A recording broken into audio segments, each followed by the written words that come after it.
Hello students, today we are going to start chapter 9, that is current electricity. So first of all we need to know the term current. Okay, so current is basically the rate of flow of charge. ठीक है, charge क्या होता है सबसे थोड़ा ये भी जान लें। आपने प्रीवियस क्लासेस में पढ़ा है कि जब दो ऑब्जेक्ट्स आपस में रब किए जाएं, ठीक है, तो क्या होता है। देखिए नॉर्मली कोई भी ऑब्जेक्ट, ये दोनों बॉडीज अभी इलेक्ट्रिकली न्यूट्रल हैं, मतलब जितने पॉजिटिव चार्जेस हैं उतने ही नेगेटिव चार्जेस हैं। ठीक है, मान लीजिए किसी एक बॉडी में थोड़ा फ्री इलेक्ट्रॉन से ज़्यादा है, जब रब किया जाएगा तो इसमें से इलेक्ट्रॉन्स बहुत आसानी से दूसरी में ट्रांसफ़र हो जाएंगे। ऐसा हो जाने के बाद क्या होगा, ये वाली बॉडी पॉजिटिवली चार्ज हो जाएगी क्योंकि इसके पास इलेक्ट्रॉन्स की कमी हो गई, इसमें से कुछ इलेक्ट्रॉन्स दूसरी बॉडी में चले गए, और ये वाली बॉडी जो है वो नेगेटिवली चार्ज हो जाएगी क्योंकि उसमें इलेक्ट्रॉन्स का एक्सेस हो गया। ठीक है, तो एक बॉडी पॉजिटिवली चार्ज हो गई, एक बॉडी नेगेटिवली चार्ज हो गई। तो इस तरह जब एक पॉजिटिवली चार्ज बॉडी और एक नेगेटिवली चार्ज बॉडी एक दूसरे के कांटेक्ट में आते हैं, ठीक है, अब है ना, एक पॉजिटिवली चार्ज बॉडी है, ये नेगेटिवली चार्ज बॉडी है, इन दोनों को हम किसी तरह से कनेक्ट कर दें आपस में। ठीक है, कनेक्ट कर दें तो क्या होगा, इलेक्ट्रॉन्स जो हैं वो इस बॉडी से नेगेटिवली चार्ज बॉडी से पॉजिटिवली चार्ज बॉडी में वापस फ्लो होने लगेंगे, क्योंकि हर बॉडी इलेक्ट्रिकली न्यूट्रल होने की कोशिश करेगी। ठीक है, तो जहाँ ज़्यादा है वहाँ से कम की तरफ जाना शुरू कर देंगे। तो इसी flow of charge divided by time, क्योंकि हम क्या कह रहे हैं कि rate of flow of charge, इसको हम कहते हैं current. This is called current. समझ में आ रही बात, इसको हम करंट बोलेंगे। और थोड़ा सा इसको और प्रॉपरली डिफाइन करने के लिए हम क्या कहते हैं, rate of flow of charge. ये चार्जेस कहाँ से फ्लो हो रहे होंगे, अक्रॉस अ क्रॉस सेक्शन ना। कौन सा क्रॉस सेक्शन हम चूज़ करें, मान लो ये एक वायर है, ठीक है, इसमें इलेक्ट्रॉन्स इस तरह से फ्लो हो रहे हैं, तो ये वाला क्रॉस सेक्शन हमने चूज़ किया। कौन सा, जो कि इलेक्ट्रॉन्स के फ्लो के नॉर्मल था। हम एक कोई दूसरा क्रॉस सेक्शन ऐसे स्लैंट वाला क्रॉस सेक्शन भी चूज़ कर सकते थे, मगर नहीं, इसके रिगार्डिंग हम बात नहीं कर रहे। हम इस क्रॉस सेक्शन के रिगार्डिंग बात कर रहे हैं जो कि इलेक्ट्रॉन्स के फ्लो के नॉर्मल है। तो rate of flow of charge across a cross section which is normal to the, normal या परपेंडिकुलर कुछ भी लिख दीजिए, normal to the flow of charges. ठीक है, समझ में आई बात। अब जहाँ कहीं रेट की बात हो रही है तो हम क्या करते हैं, टाइम से डिवाइड कर देते हैं। ठीक है, करंट को हम डिनोट करते हैं आई से, तो I is equal to, charge को डिनोट करते हैं, या तो आप ऐसे लिख लीजिए, चार्ज अपॉन टाइम। चार्ज को डिनोट करते हैं क्यू से, तो Q upon T. I is equal to Q upon T is the formula. ठीक है, अब मान लीजिए आपके पास n नंबर ऑफ इलेक्ट्रॉन्स हैं, there are n number of electrons crossing the cross section in a given time. n number of electrons are crossing the cross section in a given time t.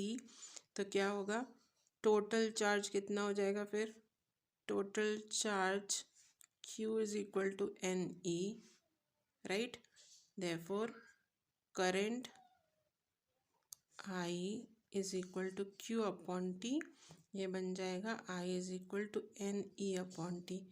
तो now you have these two equations with you. ये आपको याद रखना है। Talking about the units, charge की unit होती है SI unit, coulomb, जिसको हम डिनोट करते हैं C से, राइट।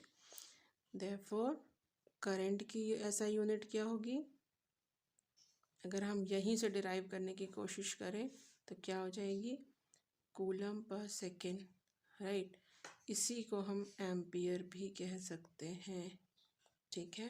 तो एम्पियर, जिसको कि A से डिनोट करते हैं, तो ampere is the unit of current. Then there are certain smaller units.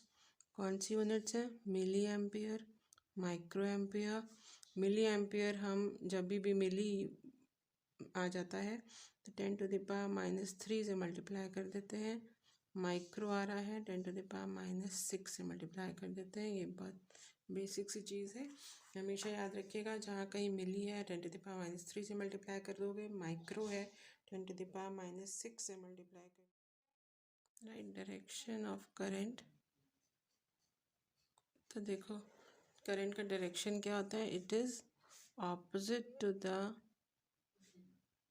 Direction of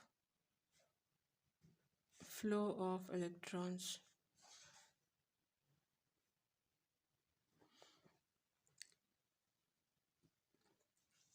ठीक है, अगर इलेक्ट्रॉन्स इधर से इधर फ्लो कर रहे हैं तो हम करंट का डायरेक्शन ये बताते हैं।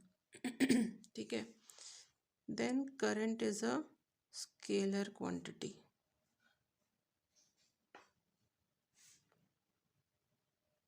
ठीक है, करंट एक स्केलर क्वांटिटी है।